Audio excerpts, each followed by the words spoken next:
श्री स्वामी समर्थ. पापी लोकांना पाप करत असताना पाहून देव शांत का राहतो? पाप करत असताना देव गप्प का राहतो? पापी लोकांना पाप करत असताना हे पाहून देव शांत का राहतो?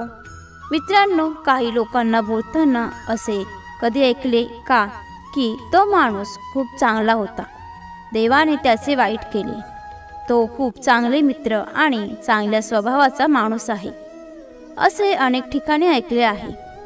तसेच काहींचे बाबतीत असेही ऐकले असेल की तो नेहमी लोकांवर अत्याचार करतो, तरीही देव त्याला कधीच दुःख देत नाही.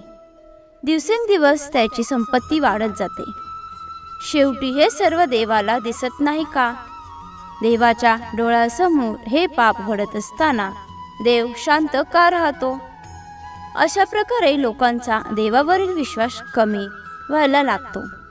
यासाठी मित्रांनो, मी तुम्हाला 2 कारणे समजावून सांगेन की देव पाप घडताना कसे पाहत राहतो. या संदर्भात मी तुम्हाला एक कथा सांगणार आहे. ही छोटीशी कथा एका गावाची आहे. त्या गावात भगवान विष्णूंचे एक अतिशय सुंदर मंदिर बांधले गेले. मंदिराची देखभाल करण्यासाठी त्याच गावातील एक व्यक्ती सेवक म्हणून कामाला होते, जो सकाळ संध्याकाळ मंदिराची साफसफाई करत असे आणि दोन्ही वेळेस स्नान व ध्यान करून देवाची पूजा करत असे. तो माणूस खूप गरीब आणि दुःखी होता. मंदिरात येणाऱ्या भाविकांकडून त्यांना जी काही देणगी मिळायची त्यातून ते आपला संसार चालवत असत. मंदिराच्या आवारात काम करत असताना त्याची आयुष्याची नाळ त्या मंदिराशी जोडली गेली. वैयक्तिक तक्रार देवाच्या मूर्तीसमोर बसून उभे राहून तो करायचा. कधी घराबद्दल, कधी कुटुंबाबद्दल, कधी संसाराबद्दल. एक दिवस तो देवाच्या पुतळ्यासमोर उभा राहून तक्रारी करत होता की अरे देवा, तुझे आयुष्य किती आरामात आहे. तुम्ही फक्त मंदिरात एका ठिकाणी आरामात उभे राहता आणि लोकांच्या प्रार्थना ऐकता. काहींकडून लाडू दिले जातात, काही प्रसाद दिला जातो. इथे उभे राहून तुम्हाला विविध प्रकारचे मिठाई आणि पदार्थ खायला मिळतात. तुमचे आयुष्य खूप सोपे आहे आणि माझे जीवन खूप कठीण आहे. माझे आयुष्य खूप छोटे आहे. ते हजारो प्रकारांनी भरलेलं आहे. हजारो समस्या माझ्या जीवनात आहे. मी दिवसभर मेहनत करतो, तेव्हा कुठेतरी मी माझ्या कुटुंबासाठी 2 वेळेचे अन्न गोळा करू शकेल. पापी पाखंडी पहा, रात्री उशिरा ते वाईट कृत्य करतात, तरीही आनंदाने त्यांचे जीवन जगत आहेत. देवा, जर माझे आयुष्य तुझ्यासारखे असते तर माझे जीवन किती आनंदी असते. आपल्या सेवकाचे असे शब्द ऐकून देव थांबला नाही. देव त्याच वेळी मूर्तीतूनच दर्शन देत त्या सेवकाला म्हणू लागला, फक्त तुम्ही चुकीचा विचार करत आहात. तुम्ही जसे विचार करत आहात तसे नाही आहे. दुरून पाहिल्यावर प्रत्येकाचे आयुष्य आपल्यापेक्षा चांगले दिसते. जेव्हा आपल्याला त्यांच्या वास्तविक जीवनाची माहिती मिळते, मग समजते की ते माझ्यापेक्षाही हलाखीचे जीवन जगत आहे. तू माझे जीवन सोपे समजत आहेस. माझी जीवन कहाणी तुला समजते तितकी सोपी नाही. मलाही अनेक गोष्टी पाहायच्या आहेत. बरीच व्यवस्था करावी लागते. अनेक काळजी आहे. चांगल्या बरोबर चांगले आणि वाईट यांबरोबर वाईट कसे असावे या सगळ्याचा विचार करावा लागतो. कोणी असहाय्यांवर अत्याचार करतात, कुणी पीडितेवर अत्याचार करतात. त्यामुळे त्यांना संरक्षण द्यावे लागते. ज्या दिवशी तुला माझी जबाबदारी समजेल त्या दिवशी तुला माझी मेहनतही कळेल. हे सर्व इतके सोपे नाही. बाप म्हणून माणूस ज्या प्रकारे आपल्या मुलांप्रती जबाबदारी पार पाडतो, तो त्यांच्या आनंदाची, चांगल्या वाईट याची काळजी घेतो. त्याचप्रमाणे मला तुम्हा सर्वांची काळजी घ्यायची आहे. एकाच वेळी इतक्या जबाबदाऱ्या पेलणे सोपे काम नाही. मित्रांनो, देवाचे म्हणणे ऐकून भक्त म्हणाला, अरे देवा, हे काय बोलतोस? तुझे काम खरंच खूप सोपे आहे. जसे तुम्ही दिवसभर उभे राहता तसे मी पण दिवसभर उभे राहू शकतो, त्यात काय मोठी गोष्ट आहे?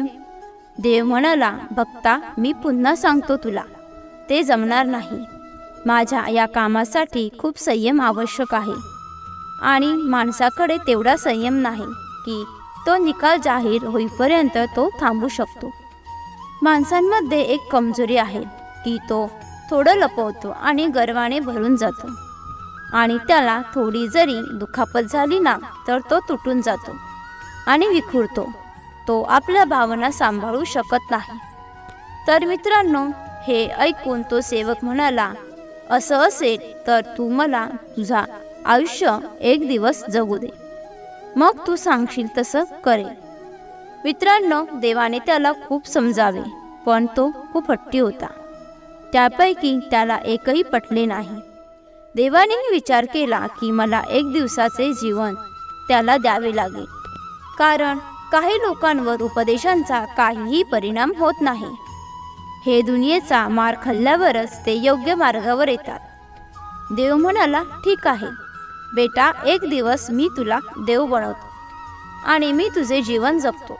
बघू उद्या तू माझं काम कसं करतोस. आणि हो, माझे जीवन जगण्यासाठी तुम्हाला काही अटींचे पालन करावे लागेल. भक्त म्हणाले, हे देवा, मी तुझ्या सर्व अटी मान्य करायला तयार आहे. सांग तुझ्यासाठी काय आहे? देव म्हणाला, तर दररोज अनेक लोक मंदिरात येतील, ज्यामध्ये चांगले लोकही असतील तसेच वाईटही असतील, कारण देवावर प्रत्येकाचा हक्क आहे. बापाचा मुलगा नालायक निघाला तर तो बाप त्याला आपला मुलगा म्हणणार नाही का? त्याचप्रमाणे चांगले आणि वाईट दोन्ही लोक माझे पुत्र आहेत, परंतु मी त्यांना त्यांच्या कर्मानुसार फळ देतो. देव म्हणाला की जेव्हा तू देव होऊन माझ्या जागी उभा राहशील तेव्हा तुला चांगलं म्हणणारे येतील आणि वाईट बोलणारेही येते. तरीही त्यांचे म्हणणे शांतपणे सहन करावे लागेल आणि संयमाने त्यांचे म्हणणे ऐकावे लागेल आणि त्यांची चांगली आणि वाईट कृत्ये तुम्हाला तुमच्या बाजूने पाहावी लागतील. त्यावेळी काही बोलू नका, जे होईल ते ऐका. भक्त म्हणाले, ठीक आहे देवा, मला तुझ्या सर्व अटी मान्य आहेत. तोपर्यंत भावांनो, आता देवाने त्याचे आयुष्य एक दिवसासाठी बदलले आहे. एक दिवसासाठी त्याला देव बनवून मूर्तीत बसवले आणि स्वतः स्वयंसेवक म्हणून मंदिराची सेवा करू लागले. असे झाले की 1 ते 2 तास उलटून गेले. कुठल्या शहरातून एक श्रीमंत माणूस त्या मंदिरात डोकं टेकवायला येतो आणि देवासमोर हात जोडून प्रार्थना करतो की हे देवा, करोडो रुपये खर्च करून मी एक मोठा कारखाना उभारला आहे. तुम्ही मला अशा प्रकारे आशीर्वाद द्या की माझा कारखाना खूप वेगाने चालू होईल आणि मला त्यातून भरपूर पैसे मिळतील. आपले म्हणणे देवाला सांगितल्यानंतर तो खाली नतमस्तक झाला. तेव्हा खिशातून पैशाने भरलेले पाकिट बाहेर पडले आणि जमिनीवर पडले. त्याला ते पाकिट दिसले नव्हते. तो तिथून उठला आणि निघू लागला. पलीकडे मूर्तीत बसलेला देव भक्त हे सर्व पाहत होता. अरे, याचे पाकिट इथेच राहणार हे त्यांनी पाहिले. हे एकदा त्यांच्या मनात आले की मी या शेठला सांगू का, तसे पाकिट पैशाने भरलेले आहे, ते चांगलेच असणार ना. पण नंतर त्या देवाची अवस्था आठवली की देवाने सांगितले आहे की चांगलं असो व वाईट हे मात्र विसरू नका की तू फक्त त्याच्याकडे बघत राहायचे आहे, कोणताही निर्णय घ्यायचा नाही. असे विचार करून देव झालेला भक्त गप्प बसून पाहत राहिला. तेव्हाच एक अत्यंत गरीब माणूस त्या मंदिरात येतो. देवाच्या मूर्तीसमोर उभा असलेला तो गरीब माणूस म्हणतो, अरे देवा, मी खूप गरीब माणूस आहे. या गरिबीत मी अत्यंत दुःखाचे जीवन जगत आहे. कुटुंबाचा उदरनिर्वाह करणे ही कठीण होत आहे. घरी आई आजारी आहे, तिच्या उपचारासाठी पैसे नाहीत. कुठे व्यवस्था करायची, आयुष्य कसं जाईल समजत नाही. आज फक्त माझ्या खिशात फक्त 10 रुपये आहे. त्यात फक्त एक वेळेस रेशनही ना आईचे औषध मिळणार नाही. कृपा कर देवा, माझ्या गरजा पूर्ण व्हाव्यात, असे म्हणत तो माणूस निघू लागला. तेवढ्यात त्याची नजर त्या पैशाने भरलेल्या पाकिटावर पडली. त्यांनी पटकन पाकिट उचलले आणि त्यात भरपूर पैसे पाहून त्याला आनंद वाटू लागला आणि देवाचे आभार मानू लागले की अरे देवा, तू खरंच महान आहेस. तू माझी प्रार्थना इतक्या लवकर ऐकलीस. या पैशातून मी आता माझ्या कुटुंबासाठी रेशनची व्यवस्था करेल आणि माझ्या आईवर उपचार करेल. मित्रांनो, देवाचे आभार मानून तो तिथून निघू लागला. तर दुसरीकडे देव बनून मूर्तीत लीन झालेल्या देवभक्ताला असे वाटू लागले की पाकिट व्यापाराचे आहे आणि हा गरीब माणूस ते घेऊन जातो. एकदा त्याला आवाजाने सांगावे असे त्याच्या मनात आले की हे पाकिट त्याचे नसून घेतलेले पैसे शेठचे आहे. पण लगेच देवाचे बोलणे आठवले. देवाने मला बोलण्यास मनाई केली आहे. ही स्थिती त्याला आठवली म्हणून त्यांनी गुपचूप तोंड बंद केले आणि तो बिचारा गेल्यावर उभा राहिला. थोड्या वेळाने मंदिरात अजून एक व्यक्ती आला. तो तिसरा माणूस शिपाई होता. 1 महिना युद्ध चालू होणार होते. आपला प्रवास सुखरूप व्हावा म्हणून देवाची प्रार्थना करण्यासाठी तो मंदिरात आला होता. 1 महिन्यानंतर तो सुखरूप घरी परतला पाहिजे अशी तो शिपाई प्रार्थना करत होता. तोच व्यापारी काही पोलिसांसह मंदिरात प्रवेश करतो. ज्यांचे पैशाने भरलेले पाकिट मंदिरात राहिले होते. शेठने पोलिसांना त्या शिपायाला पकडायला सांगितले आणि म्हणाले, सर, माझ्या मागे ही व्यक्ती मंदिरात आली आहे. त्यांनीच माझे पाकिट चोरले आहे. पोलिसांनी त्या शिपायाला पकडून नेण्यास सुरुवात केली. देव बनलेल्या भक्तांना ही गोष्ट अजिबात पटली नाही, कारण तो सैनिक चोर नव्हता. गरीब आणि विचाराने पाकिट घेतले होते. देव बनलेले भक्त स्वतः समोर असताना हे अन्यायकारक कृत्य त्याला आवडले नाही. देवाची स्थिती लक्षात ठेवून त्याला गप्प राहायचे होते, कारण देवाने त्याला बोलण्यास मनाई केली होती. परंतु त्याला सर्व अन्याय शांतपणे पाहायचं नव्हतं. त्याला माहीत होते की आपण गप्प बसणे म्हणजे एखाद्या निर्दोष माणसाला त्याला शिक्षा होईल. त्यावरून त्याला थांबवले नाही. त्याला बोलायचे होते. तो शेवटी बोललाच की तुमचे पाकिट चोरीला गेले नाही. सैनिकांच्या पूर्वी मंदिरात आलेल्या एका गरिबाने तुमचे पाकिट चोरले आहे. मी देव आहे आणि मी सर्व काही पाहिले आहे. आता पोलीस का बरं देवाचे ऐकणार नाही?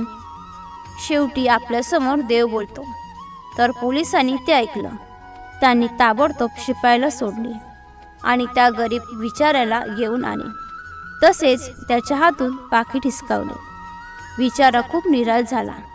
एकीकडे 1 दिवसाचा मुहूर्त पूर्ण झाल्यावर भगवान मंदिरात आले, तर दुसरीकडे जो भक्त देव बनले त्यांनी दिवसभरात घडामोडी परमेश्वराला सांगितले आणि अभिमानाने सांगितले की हे परमेश्वरा, आज मी एका सैनिकावर होणारा अन्याय थांबवला.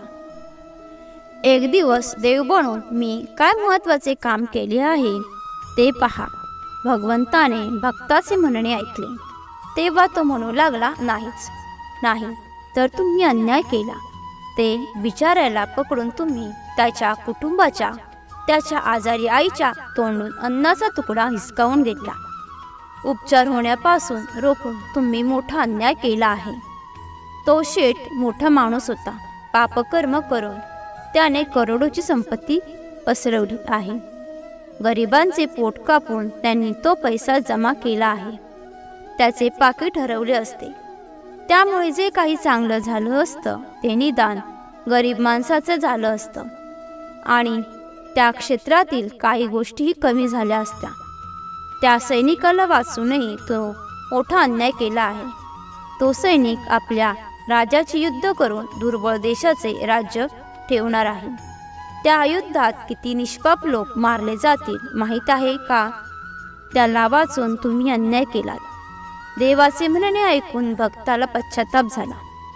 देवाला तो सेवक म्हणू लागला, देवा, माझ्या डोळ्यांसमोर जे घडत आहे तेच मी पाहू शकलो. त्यामागची सत्य काही वेगळेच होते. मी हे पाहू शकलो नाही. देवा, फक्त तुम्हीच जग चालवू शकता, कारण तुम्ही जीवनाच्या प्रत्येक पैलूवर नियंत्रण ठेवता, आमची चांगली काळजी घेता. तुम्ही जे काही करतात ते चांगले करतात, आम्ही चुकीचे आहोत. जीवनाचे वास्तव समजत नाही, त्याआधीच ती तुम्हाला दोष देऊ लागतात. जेव्हा आपल्याकडून काहीतरी चुकीचे घडते, आपल्या मनाप्रमाणे काही घडले नाही, तर त्यावेळी आपला संयम सुटतो. ते देवाला टोमणे मारायला लागतात. आपल्यासोबत घडणाऱ्या चुकीच्या गोष्टींमध्येही भगवंताची काही योजना दडलेली असते, जी भविष्यात आपल्यासाठी फायदेशीर ठरू शकते. हे आपल्याला समजत नाही. यातच शहाणपण आहे की आपण कामाच्या पुढील मागील निकालाचा गांभीर्याने विचार केला पाहिजे. तुमच्या इच्छेनुसार तुमच्यासोबत काही घडत नसेल तर ते देवाची इच्छा आहे असे समजावे आणि देव जे काही करतो ते केवळ चांगलेच करतो. मित्रांनो, आता ते 2 कारणांबद्दल बोलूया. त्यामुळे पाप घडताना पाहून देव शांत राहतो. पहिले कारण म्हणजे तोपर्यंत देव तुम्हाला मदत करत नाही जोपर्यंत तुम्ही जगाच्या लोकांवर अवलंबून राहाल. ज्या दिवशी तुम्ही देवावर अवलंबून राहाल तो नक्कीच तुमच्या मदतीला येईल. संसारातील लोकांवर, कुटुंबातील लोकांवर जास्त अवलंबून राहू नका. मित्रांनो, भगवंताची आठवण करा, भगवंताच्या भक्तीत राहा, तेव्हा तुम्हाला भगवंत नक्की संकटाच्या वेळी मदत करेल. तसेच मित्रांनो, दुसरी गोष्ट अशी आहे, भगवंत प्रारब्धाच्या कर्माकडे पाहतच राहतात. ही कोणत्या कृतीची शिक्षा कोणाला आणि कुठे कोणत्या कृतीचे फळ कोणाला मिळावे ते तुमच्या पुढच्या मागच्या सर्व कृती पाहून मोजतात. त्या आधारावर चांगले वाईट होते. देवाला समर्पित तुमचा देव कधीही वाईट घडू देणार नाही. मित्रांनो, जर तुम्हाला ही कथा आवडली असेल तर तुम्ही व्हिडिओला लाईक करा आणि कमेंटमध्ये श्री स्वामी समर्थ नक्की लिहा. अशीच माहिती नेहमी ऐकण्यासाठी चॅनलला सबस्क्राईब नक्की करा. श्री सद्गुरू स्वामी समर्थ. धन्यवाद.